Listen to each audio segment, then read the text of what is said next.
Eda Yakupon say, and your ma muti and cardon hiri.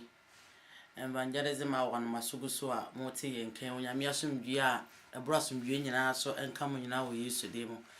A day who asked the mamma, set down a day and moti and car. Mamma, you who said muti when Yakupon some more than I'm your suban. When Yamisham be brave. And I saw Yakupon, I didn't ask mamma, maybe send a dow de adomiano. Say, in I am fine day into your home for now. I son when Yakupon send bebano. Edo Yakupon pa bobi sisi e kwama ansa na edo Yakupon asemaba ye mo mpa esi mabi hunua baby a obi a na menya komako na mo mpa we Yesu dem onyame na kwafo eda wase ene anwumi fan se wana mo adom no moburu ho so no ho ye mobo biem na wana mo asem so be kasa kira wo ma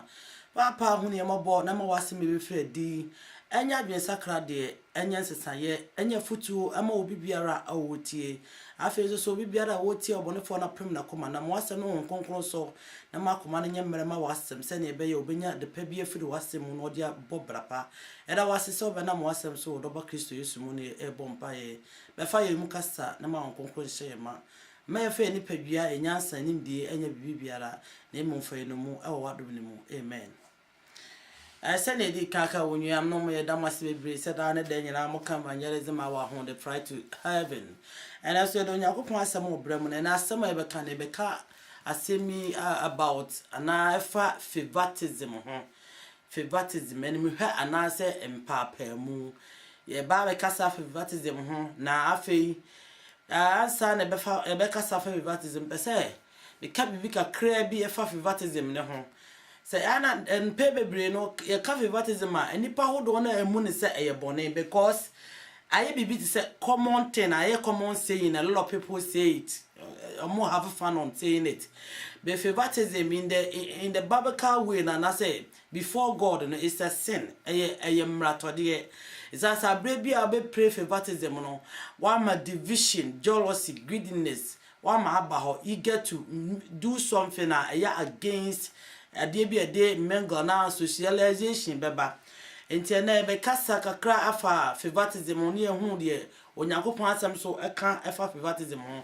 because say wo ha favoritism ya de bi a say o ba bia ma one unity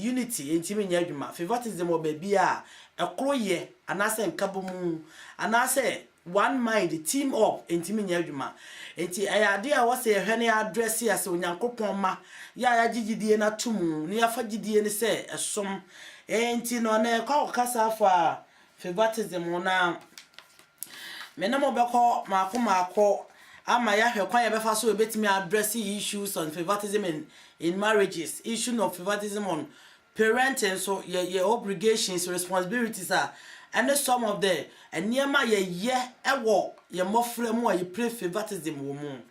ye be kan the central truth me central truth ni free Exodus chapter 23 verse 1 up to 9 me be say me kan chi kronkron no ama go bi ati bi o say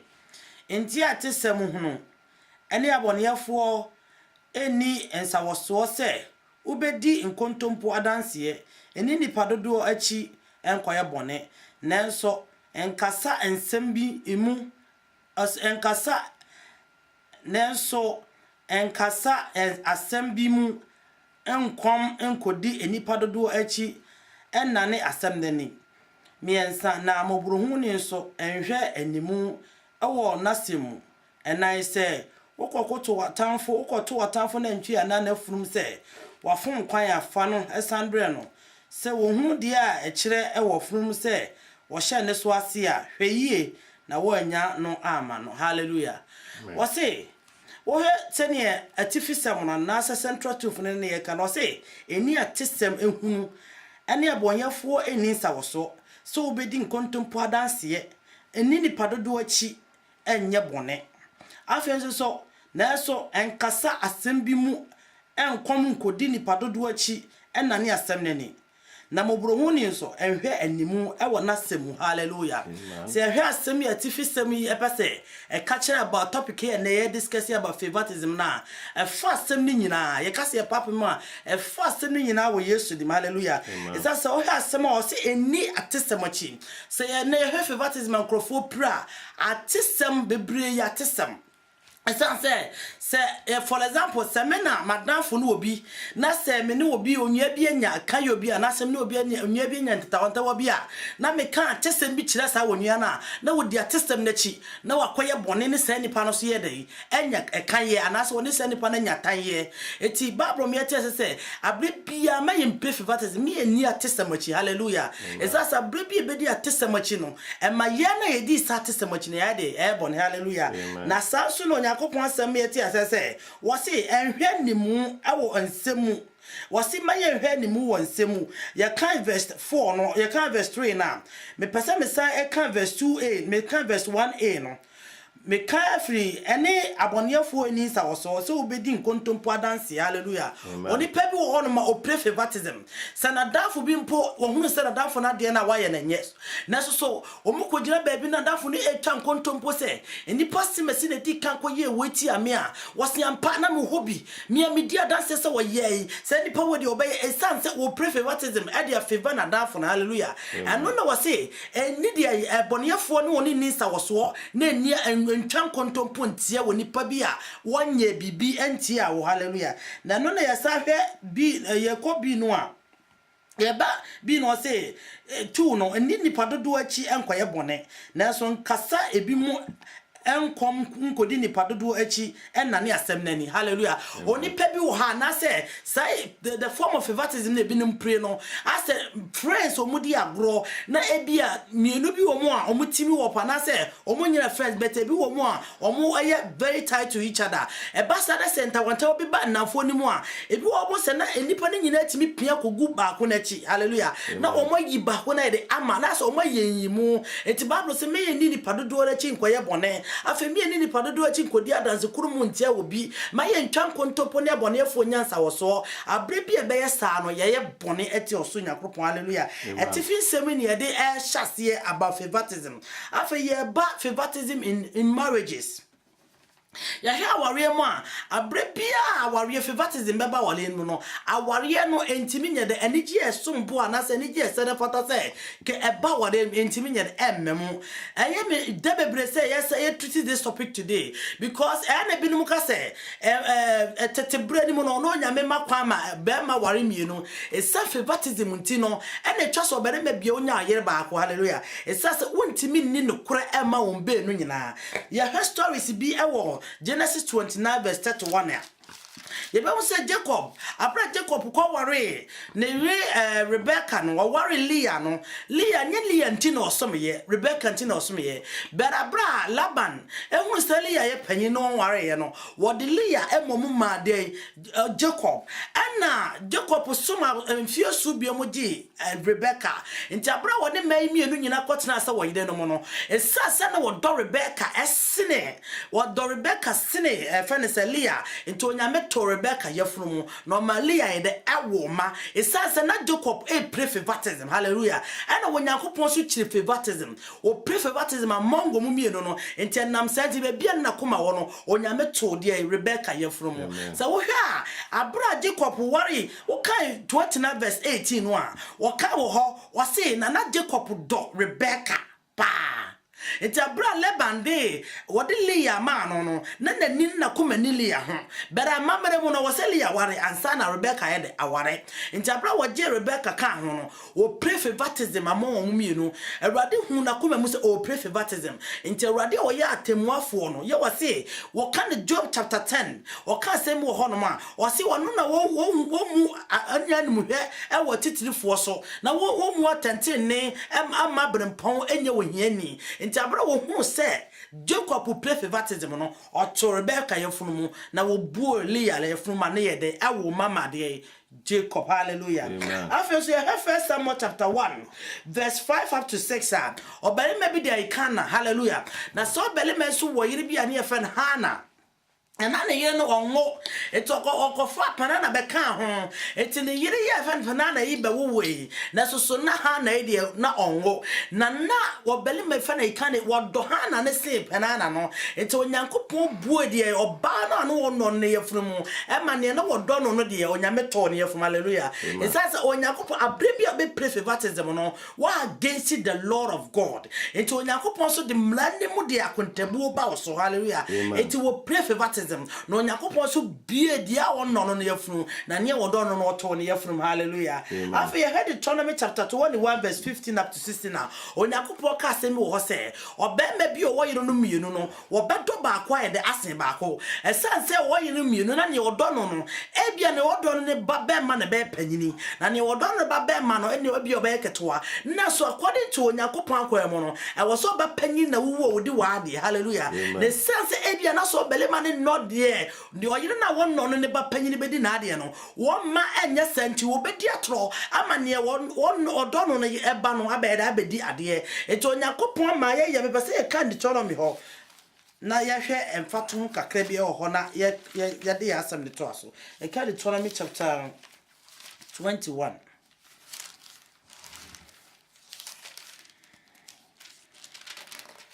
verse number 15 to 16.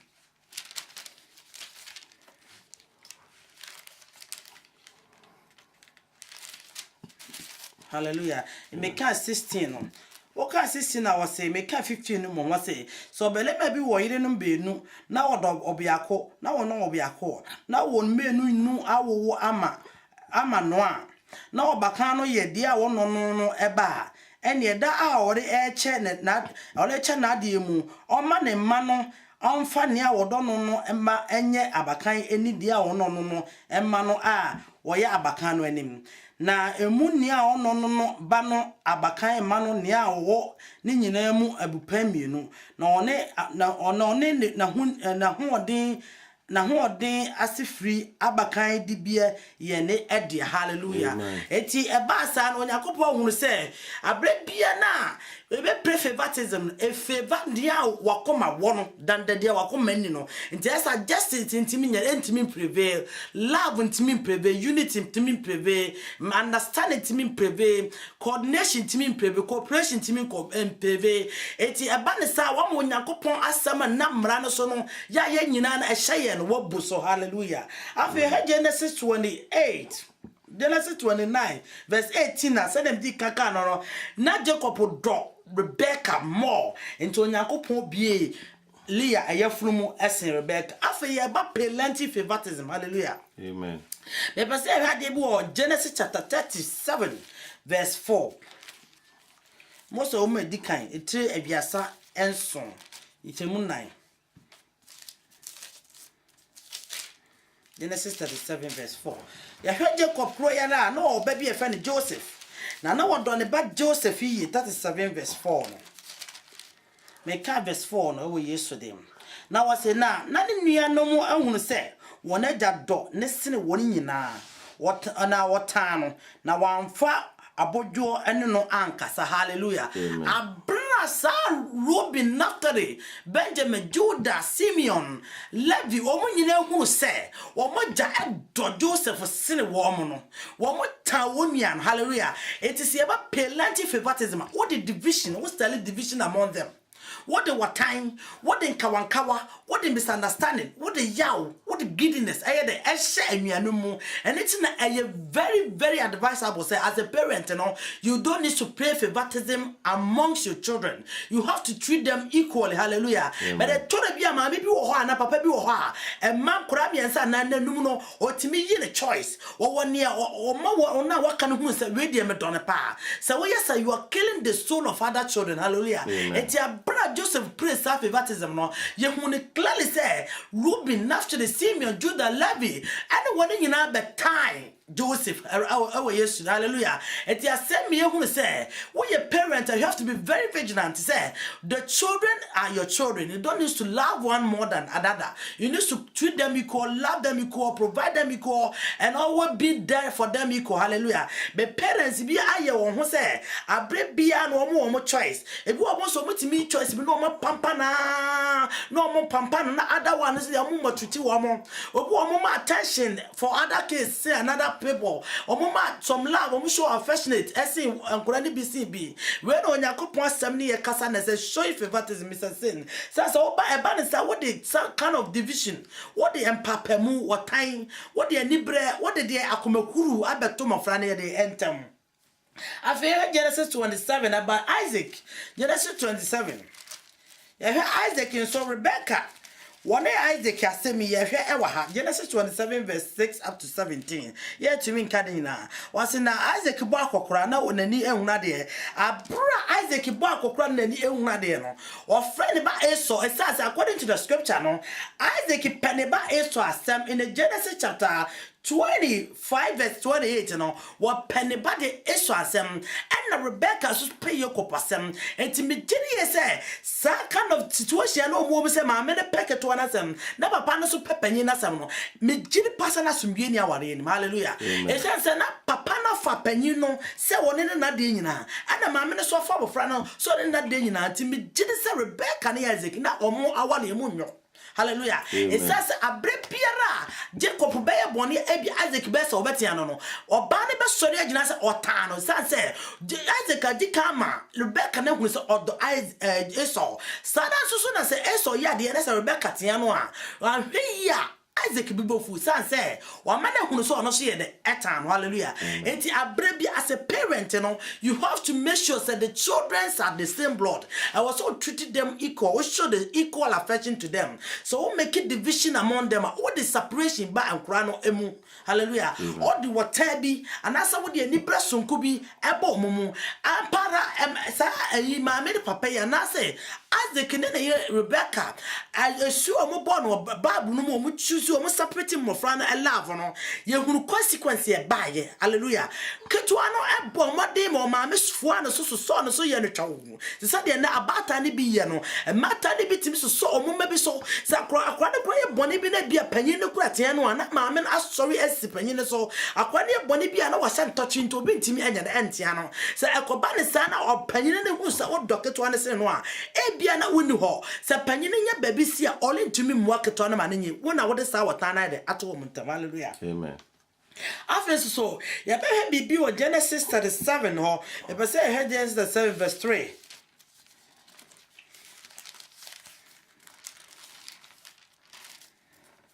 Genesis 37 verse 3 Praying for baptism is a sin. And to baby as a parent, you have to be very careful. A canvas and I say the son say use of ye na kwakura bremu banti.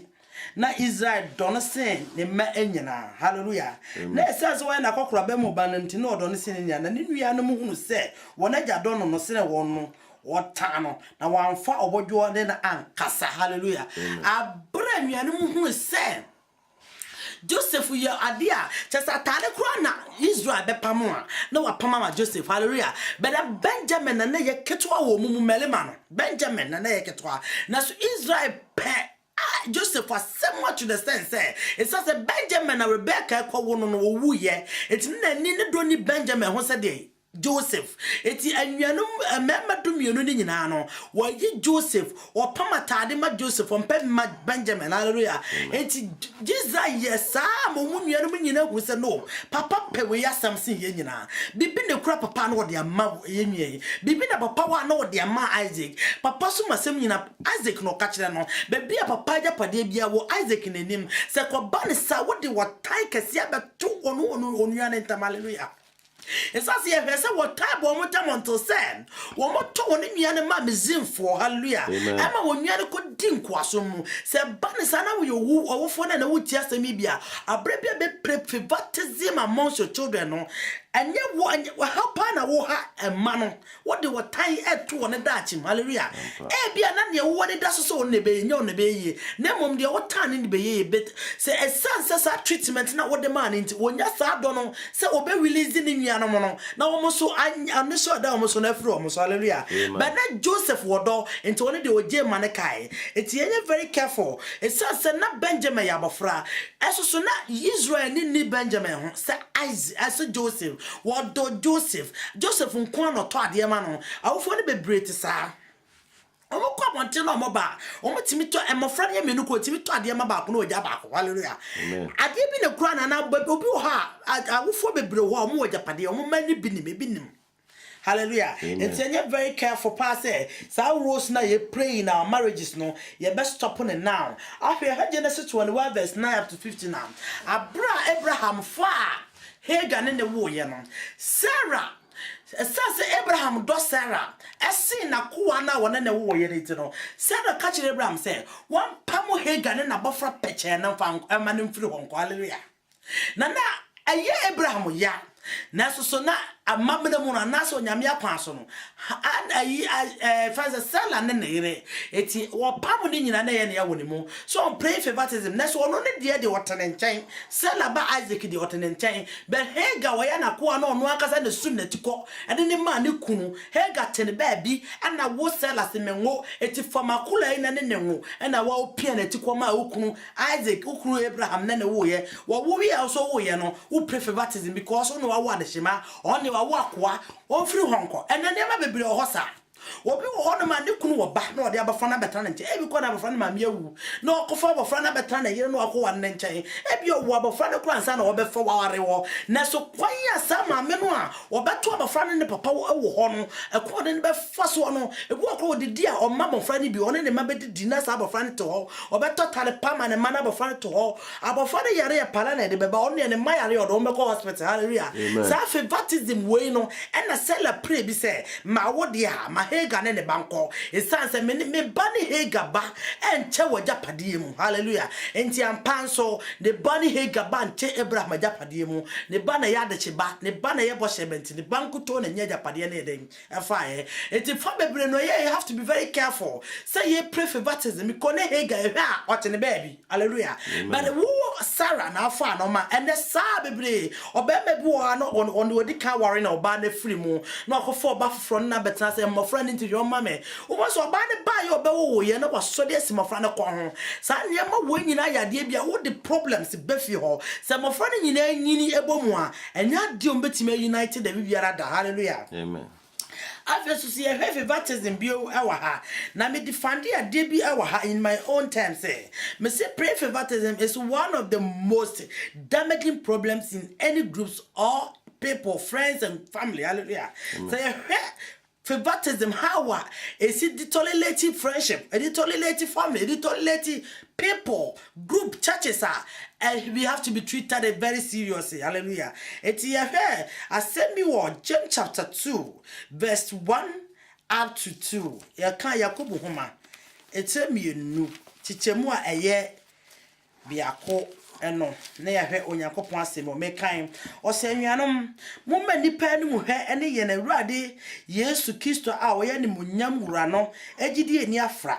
na se woni pa a wo hye sikampatia ne ntare fefefe ba mo ehia da mu na wo hie ne so de ne ntare tantantan e wo ho na mo hwe ne a wo hye tare fefefe no na mo kase wodi tina ne hayi na mo ka kire ohia ne se wodi gina no hwa na se tina me nan ase edwa ho ha enye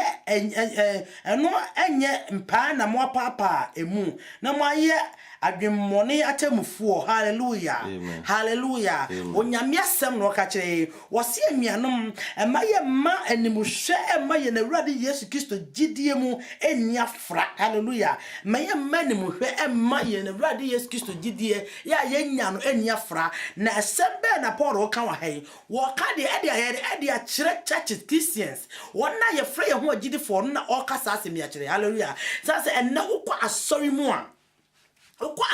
a praying of baptism yadebia is going on in churches. Ayade ekoso won sorry bie bebre. It's just ukwa sorry kra de say obi okwa sorry wakwa sorry so many years but now so uncontributed financially was all went no he will not receive any benefit from the church hallelujah. And only people also so a wo wonim nie wo wonim onyam but the son say enye pastor choice no and na say yes of my friend no and na say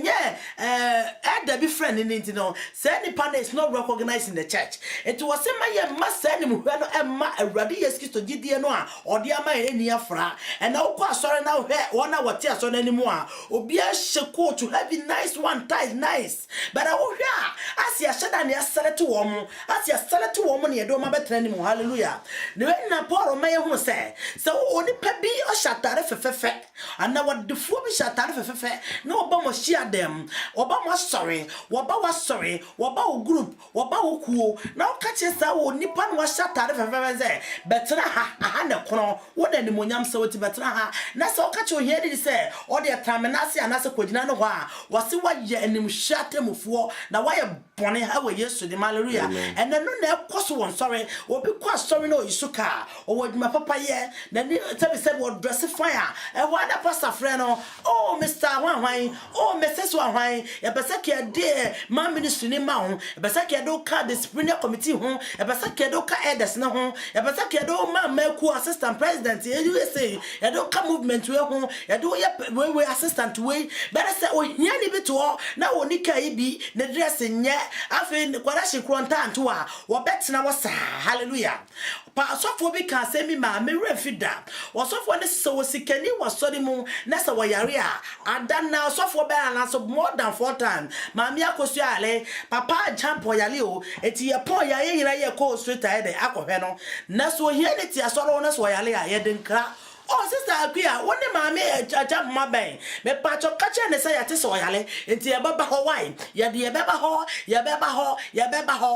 nko ho kopim se maame hu beto no ye so ka ye ba ho da bia anim hwe enti na wo James say maye ma de anim hwe e maye na Awurade Yesu Kristo gidie ni afra hallelujah and now was sorry sanum ahonam no ahonam e de hwe ni pen e ani Awurade Yesu Kristo gidie na dia afra sa fa no mimpo it's as so sorry na say when you relative to suffer when you suffer here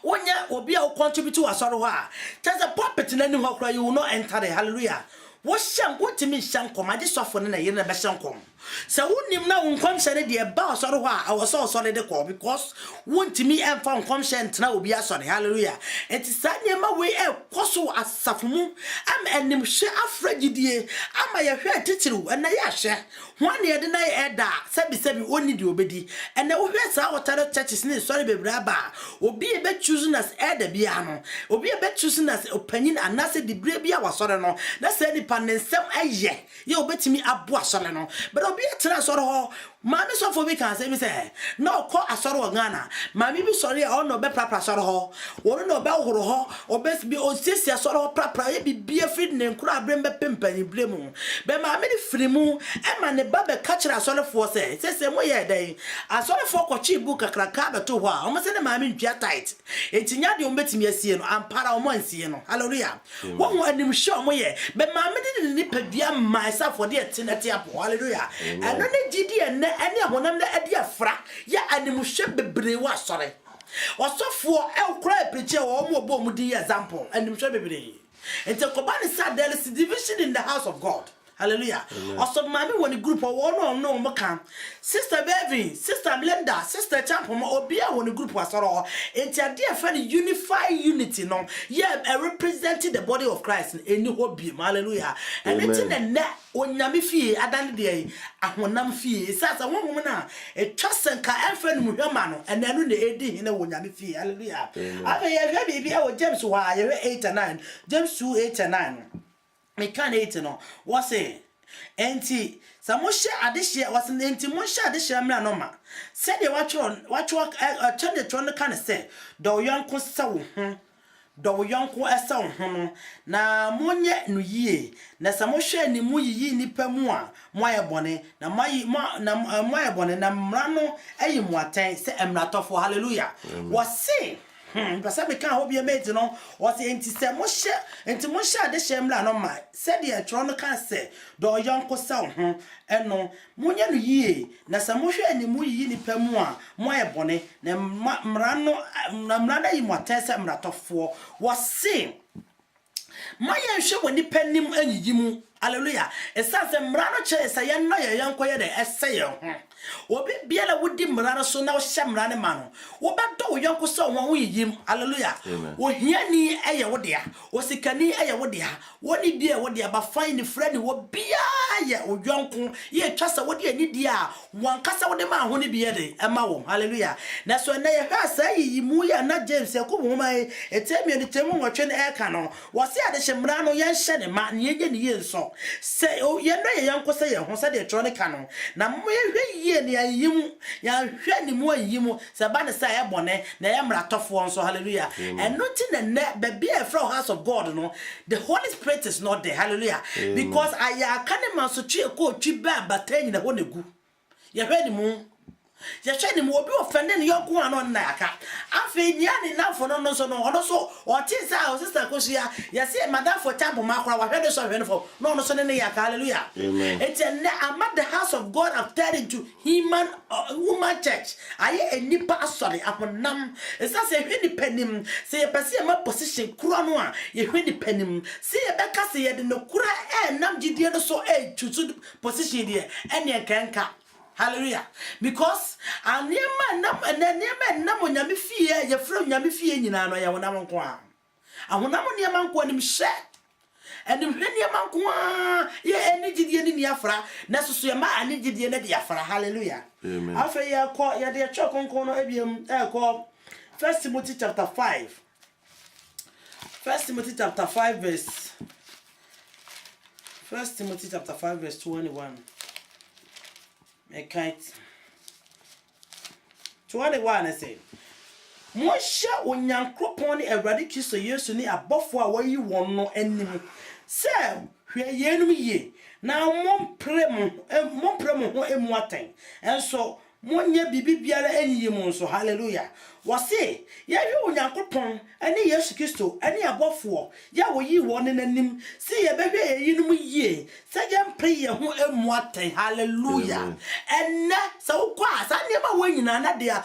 preaching this to teach the church. It's as so never when sorry I would on the cost of her. Say Abia, obi no be a ho. Na Abia Simesia ba, no be catches on her, or benting, and the passimesi. Matisse was say, on the passimesia, many can't cheer, on the passimesia, so one yet, the passimesia, yes, in the life way there. I feel no pentam, no so called, a sunset or many penny, or the favorite, not down for Nakasa natural, and to woody panna when you're not down for no, not down for no catch us when you're there, and no. And then there was a ye, Yahu Yakroponim, Yah Radi, yes, Kistonim, never go for him, Nayam pentam what time. It's just a big one, and you were down for the catcher on Nantessa, hallelujah. Ebia not dear, oh, mamma, catch on Nantessa. Ebia not your papa catch on Nantessa. Ebia, you will get the catch on Nantessa. Ebia do cool catch on Nantessa. Nasu Sansa will freeze someone, no young one, I want to know Winnipa. And I want no way, I want to know Kuma, me, Unientino. What song after what boating? After many panoa, Sabi, Naka Busaya Cabetiasi, and Omusa, what the name, hallelujah.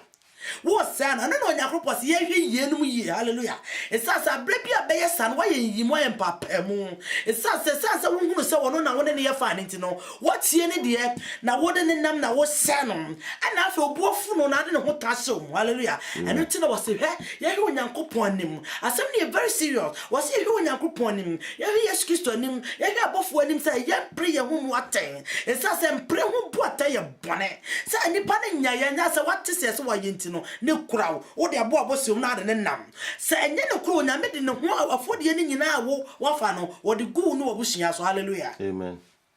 After your side, your chop on Kuni BM call. It's a God show no favoritism. Job chapter 34, verse 19. O Yakupon ye, one papem, yen a ready Yakupon or Boston assassino, or Chadian pa banded in the Catachino, near one in your castle being cabino, or no power your hinimu on pray favoritism. Hallelujah. Yakok wab, ye friend Job, no, Job chapter 34, verse number 19. Job. Me can when you Job 34. Job 34, 19. Me can 19 or say. Dear one here titro him. Now one more this year and slim obruhuni. If it's an sa anuma any own hallelujah. Was seeing your possible here at titro for him. And one here this year and one also first until fee. One as a President Kofobano, President Mahama Bano, one as a President JJ Ronald, if I Kufado, one Bano, or Yaku Ponce walk one show on him. It is the way from so one team war, that's why I attended in Yakupon. Sana na wana also ye, Mammy here ni waba, Obuani ba, only Freddy ba, Patani ba. We are from so crona when Yakupo their temo crona na bede, and Bema hallelujah. It was one here teaching with him, and we are this year him, and what and chia, Sasuna one here bobro for him, and what and chia, name of God of justice, hallelujah. When you on papemu, the debt in any afo Yakupo say, you're not passing your pen and him quadiano, yet yes, I see papemu yimu, near Timicas radio in my favorite you, radio I am a best friend, no, radio I am a touch friend, no, radio I'm in a bow, radio I'm a friend, no. One of Mr. Sabra and away Marato for hallelujah. It's as a choice of double young Cosa, hallelujah. Into a brepia be baptism, you have become the laughing stock of sin. What about your bonnet again to hallelujah? After your baby, was it God is not respectful for any man? It's your God, chapter 3, no, verse 27 to 28. Part of making statement, you hold on, I say, was it you, Judah Nini ho, and now Judah Ni woni ho, Hilla Nini ho.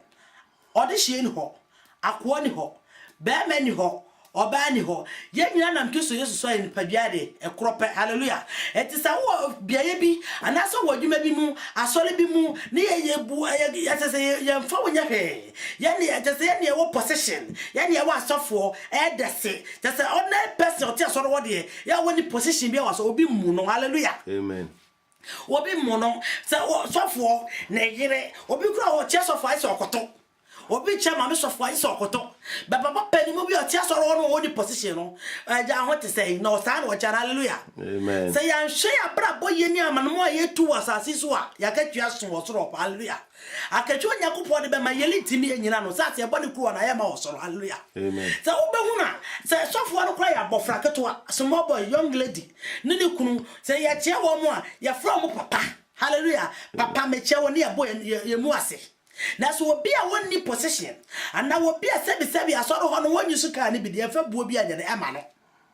And then I part of my tears, say, some brainy mono tete brain, not you the niece, one not seen when you're coupon when I'm free by it. And to a one year and near no one yet, oh, mono, hallelujah. Amen. But I actually kissed to buy him. Or by my own, said Gentas here that he be any baby, hallelujah. No one never Janson may not be all this year. It is a see and I yes, kiss on your for Kunya, who was on the album, and then did some cross on Christo Baku Yana, someone. And then me catches in the Pagani Guahudo, that's when I'm a corner the Pagani the age, hallelujah. And then sorry, bro, you please the kind of hill and Aquadia this year, and then you the knee, a pro, and now so the software by you that they get you the knee, 30 Hebrew for the American was to be. The Hebrew ni, or no Hebrew ni, my Hebrew ni, the favorite people almost supporters only Hebrew for, the others Hebrew for, but I'll be our tears of them will be a one more. There's a one you piano or a healing, hallelujah. Amen. You pray this kind of a baptism, you we are near Buya Hosia near Concro for pa. ye better see one. He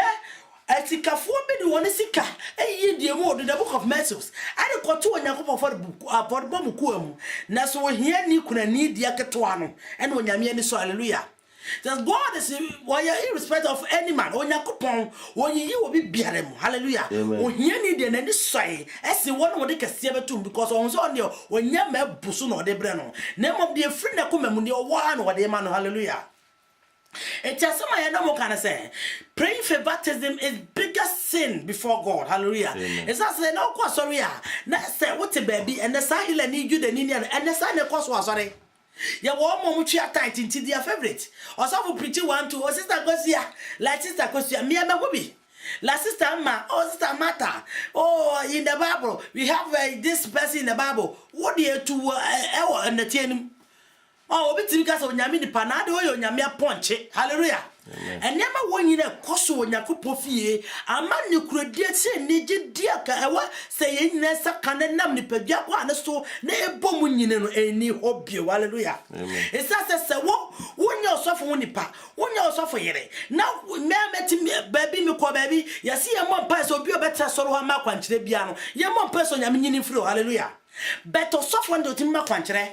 Na ye no tin makwankyere but obi obabetan wonye sankrofo ni baba makwankyere bia no we antichrist spirit hallelujah that's according to the scripture or say ahonhom ne nyinara adoma kyede no gu ahodo the book of 1 Corinthians chapter 12 na so nyame kro na hallelujah say ye yi ahonhom ni bifro nyakopon fie ni ti ne honhom bi ataka onyame fie na wotimi anyae hallelujah esasa kwana na ka wose be hie mu no I say ring na kwana ho no ye papa kwanim Inti kwa bebre I space there ada ho enti obi ba ya bayfo ba na obewuram obosom ba ya na obewuram konfo ba ya na obewuram motia ba ya na obewuram enti da bi asale no nem fare ba na ka wose enna honhom so no eni ho biem hallelujah afọ obi a shata na ope obi ani ope ba obi a no bi twema because honhom na di unity baba no ya papam so wo de ndi anya papa o we de wontimi je say we de obo akra obaji mani monyam ana obe say ana obe challenge me enti ama sa de na nya da eni wo pray for baptism hallelujah amen after ya ko the book of Deuteronomy chapter 10 verse 17 bio Deuteronomy chapter 10 verse 17 what's the one to sunu you can 17 or say you can 17 no na Awurade mu nyankropon ye anyame mu nyankropon ye Awurade mu Awurade onyankopon kase no otufo ane ho aye hu a won hwe onipa anim na onye adamudie hallelujah amen wase wo kai so obu aten ma awisia ne ekurafo na wodo ahoho ema no aduane enkata ho hallelujah wase Awurade yehu onyankopon tufo obrahofo bande de kase Awurade mobramo ohine mo hine no ono ane ho yehu si bibiara no won hwe onipa anim nya adamudie biara hallelujah ene ohie ne akọ judge ni ho sa papa judge mesra me kuna wu me bayi ze me hu me mabo wase maame akofa sika na amade anyade abukesu metime dia mawu doctor me bayi wu mesra boa me maame wa me deposit dia anyade metime aye ho hwe na watimi aye so obi ba no betua sika no a maame no won ba na beda ho na wohwe no ye no operation no because onya deposit ne mai hallelujah amen but the oba no betua deposit no ya be no operation ama no ho aton maame ne ba na de wowu hallelujah onyakopon se wo hwe onipa no nya dabodie ukon me bebra se ne police ni so de nyinara ase be fo onipa ho na ho de adwuma no I say wo se atwa bribe mo obi hallelujah ya hwe nipa nim ti se wonya sa dabodie ne fa mo mo a enne office managers ne directors ne na ya ne mayo ne da ne ya asale ya fa wo mo hallelujah amen waso enne akopon hwe onipa nim anya dabodie enti obi biara obebu sasem wo so no ana obi biara wonam kwa hofro bi aso no wo yo bonsamba hallelujah amen. You share the book of Acts chapter 10. Asoma for metre duchim abiasa. Acts chapter 10. Me can chapter 10 abiasa 9. Me can abiasa 9 no. Because na Petro, the Petro ebuo na no ka se. No kurom na me hunu se Onyankopon hwe oni panim hallelujah. Na emom o ma biara mu dia wosuro no na wo ye adetene no opesa wo je no hallelujah. Na o se na Petro sori buo na no ka se ampara me hunu so Onyankopon hwe oni panim ampa. na so nyame hwe oni pa nimu a na kamedi boye ni me na ye frame Saul me na kamensa me fata me abone nyina me na me ye na so na wonyakopon agime amma be Paul hallelujah so nyakopon hwe oni pa nimu a me ba bia na me fini ko anye me ko hallelujah na so na ye gidifo de obi pass hante no hallelujah and the pa we na ye che na prapo na enye we ko do be to so only praise and worship ni bia obi be o meja so no eni pa we dey kronfo yi obi so play drums a in the sister we na mo kofa na ba so dey say wo me preach na nipa we mo ne mo tene nka na hallelujah amen na Paul buo na because Paul no we so now I can the book of Galatians chapter 1 verse 13. Paul ne buo na no ka say mo ka me Paul na me dia tempeso oju so me na me tsa wonyakopon asafo na me pese me ku mo kora hallelujah na so na so na no buo na no hu se wonyame yodo na wodo be biara na obi biara be bobra boten no nyakopon agye hallelujah and no betimi atse wonyame fie wo be ne etse se de mam so Africa se ma me ye ne etri na oprapra sole o siesie ho oba sole da bia ba bi o mkobi na so ma me ne ye hia ne ti wonya sika tight no wo wuye o man owufo som hallelujah and as some of say the Yakopon fie no adane amanfum wona omo ho ade no mo ska no omo ne omo twa Yakopon kwaye hallelujah but Paul hu say ko Yakopon ye pasia ana onyame e show favoritism akọ no pa akọ onyame fa na ho ma no es what me hu say baby bia Yakopon asafo wo no obi onyame pa bia na ochi so ne ho ma no hallelujah enya wo de wo sofo no pe ana nya de wo sofo ma me pe eti so Yakopon na ho ma obi na wo sofo se wo ma na kwan wo ma me sofo so ma ko ye Satan ba hallelujah wo nim nyame esan se wa ye de what sia de chemra no ya was donyan ko se ho the book of John chapter 5 if you read it you see what God said was donyan ko se ho hallelujah so wo fi se wo sofo no e qualify say drop property na anymore e die ti na sister Ama sister Kuya sister Kosia sister Fisher brother Maxwell brother Kofi etimi na property na anymore bi hallelujah enti we am na Christopher som no e nya atwem ye nyina bu yam say Christopher na so ya bonsan for ma hallelujah amen ya kai fe Second Chronicle ahoko e me de abreso ho eti adu enkro chichemu afiri ensia no ene ye me de pa the book of Chronicle no asem a eho no ya de tabia me ta kan ye me de e fasa me kan na ye nyina ye tibi se na tamuafo ne panfo bi ye de omususi ade no no mo fa kwoti kwan me kan the book of Chronicle chapter 90 verse 6 and 7 no me kan 6 and 7 na ma yesu etie de what say 6 and 6 ne say na wase na amanfo no ehunu se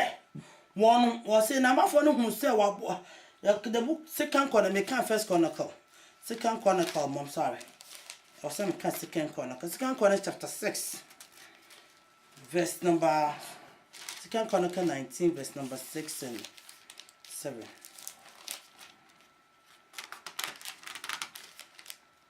hallelujah amen ya kwaswa ko nyame asem Chronicle 6 me kan 6 no 6 ne say na okaso na ye na enye wonipa ena mo bebu atan ama no na emom awurade hallelujah na wone mo wo ho atemu asem no mu 7 na afei awurade ehunu wo atena mu so mo hwe yie na monye yie efise awurade ye nyankropon no nkontopo ne animhwe ene afunumohye eni nafa hallelujah amen hallelujah afa wase mo yie na enye wonipa na elibu atan ama no na emom awurade hallelujah etise wo kwo nasa wadafo bi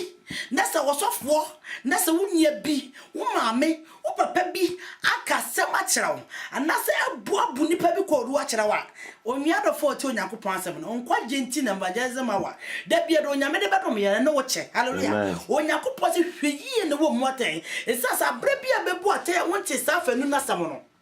wonyame ne wo bu atan na kyerɛ no hallelujah eti wo se na wo buo makasa bi wo kan kasa bi wo kyerɛ wo se no onene mu awo ho atemu asem no mu hallelujah wase abra wo bu sa atan se enipa we de se wonya kra sa ge we de matene nka ho sa abra we de matene nka ene ne wono so wasakra ene ne wono so wo yese ene ne wono so wo preach ene se wonam na wo preach no ogege nsika ene owura fiema no wo preach no age nkrofo sika wase abra wo hu ye na wakan wase awrade e wo sa atemu onim hallelujah enti se wo suo nyame na se wade na wo kan wo boa wase awrade Nyankopon watemu onim hallelujah na afi was say can say because na afi everybody ehunu wo ntena mu so mo hwe no yie na mo nya yie hallelujah wase mo hwe ya se obi ma okasa wodo no ensam ka ene da ho wase mo hwe yie na mo nya ne yie hallelujah mo hwe yie na mo nya ne yie efri se awurade ye nyankopon enkontompo ne anim hwe ene afro mo hwe anya da eni ho bra yi wonim se fie ona da bi okodidi okwa ho no okodidi o che na afro mo ma wonim so drums ya me boy di so for dem na ne fine o woni se o black kwasi dia me kwa aja o ma scam call officer enti wo kwa aja no afro mu shaka kra be se nti ni wo hu ye ni want ye ni ya ka ye na wa pam na tale batakari kakra no de shankrofo hallelujah amen na wa pam na ka bakakra no de shankrofo se ne be ye ni hwe wo no hwe ene afro mu shaka kra de be ma nti no what the pampa takali de show bi was it ready was satemon hallelujah it was a sabre bi show ni panimu aye favoritism ye indi mu no oh my brother my sister wo bon samba no hallelujah amen hallelujah amen afei e bazi ewie kakra ya nza se kase ye ko e best spend more time wo bebre na ye de paatu so beba ye de paatu ni say any say but God does not listen to the righteous but God listens to the righteous but not the wicked. After so when judging others in favoritism, you the reminder so Abraham. There was so many a year the mama. After example, even in a church, when Genesis 43, verse 33 to 44, there was a favoritism prayer. Genesis 37, verse 2-3, Genesis 37, verse 4-5. After you heard the book of Luke, chapter 31, the Bible said to us, say, if you want more time, you know, hallelujah. Amen. After you pass a kind. Colossians ni abeka Romans ni de Yakobon asem na de ba na wi e ka Colossians chapter 3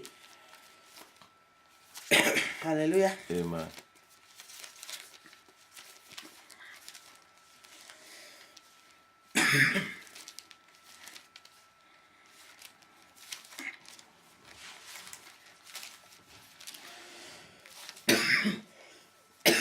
e ka Colossians chapter 3 verse number 25. 25 and it say, na dia, woye dia enten no, ebenya dia enten ho,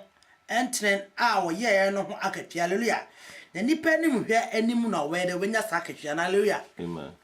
Etade bia woye enten, wo mu se ade na woye na nye. O mu se sasa na wo de na tutakuru wa mu no, enye. One say bad ya wo say ni asam no kan but takale wa pomasha no en fete no be wo de ahye no kapana wo de ahye no wo say wo but wo de ahye no wo say ni hye na wo ye na ho akatua na abede ubenya hallelujah amen after ye ko last verse Romans chapter 2 verse number 17.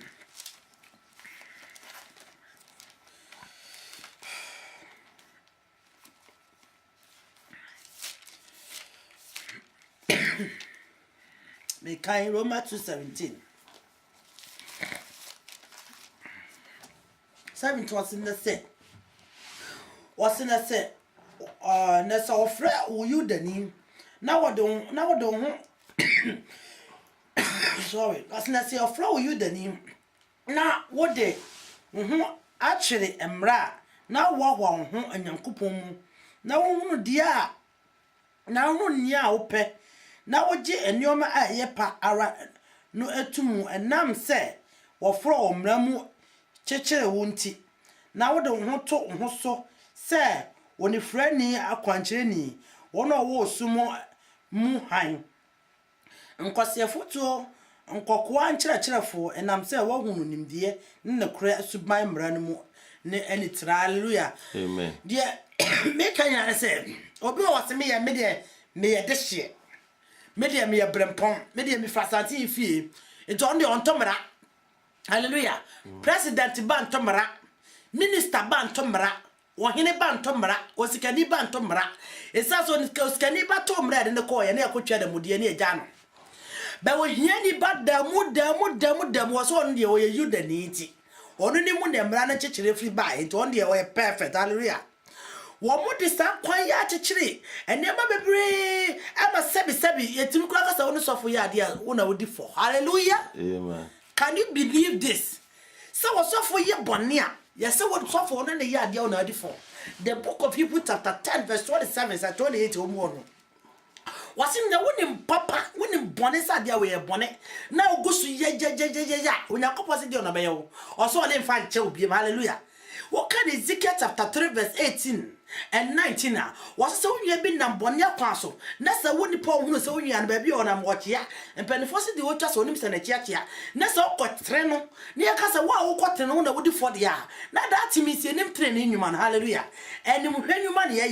and the minister ba Sabi Sebi or Kotobi Mona Mabon Tre, hallelujah. Amen. That's what he ba. I could not me share video be you Facebook or YouTube. When the friend here so I got to be a near flat.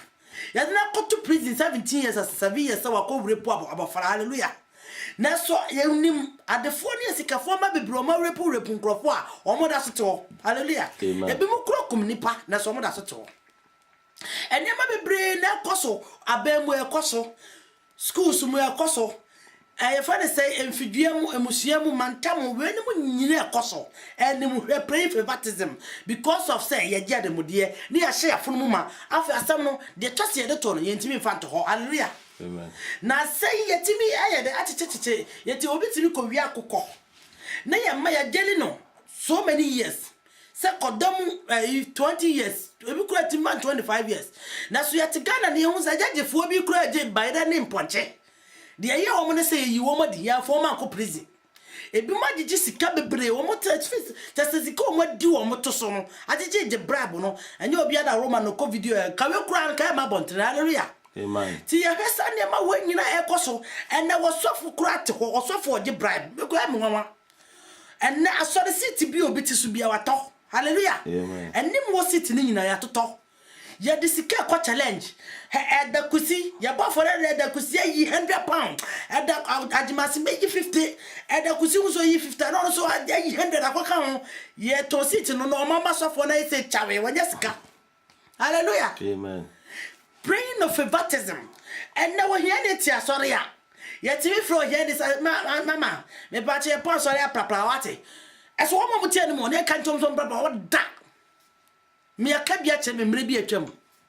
hallelujah. Amen. Na nya ne prapra na ha mi o na mo se wo sai nim ho e ma me che wo panyin ho e be ka chem se me na me prapra ho hallelujah. Amen.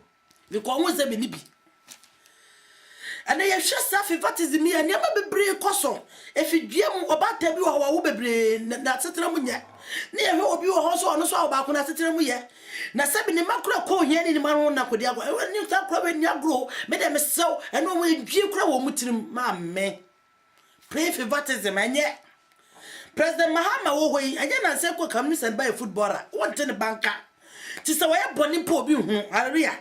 Na so mo hia ni babi anya bone ma wo hia ni babi nya bone hwe but the whole newspaper the whole FM wọ́n sọ ade hye wo ama ade a kye mo bi ateda wọ́n sọ asante hine asante fie ho no obi wo ama ade kye ya wateda age edi bible so me asane wat sa asante kura ne bibia wu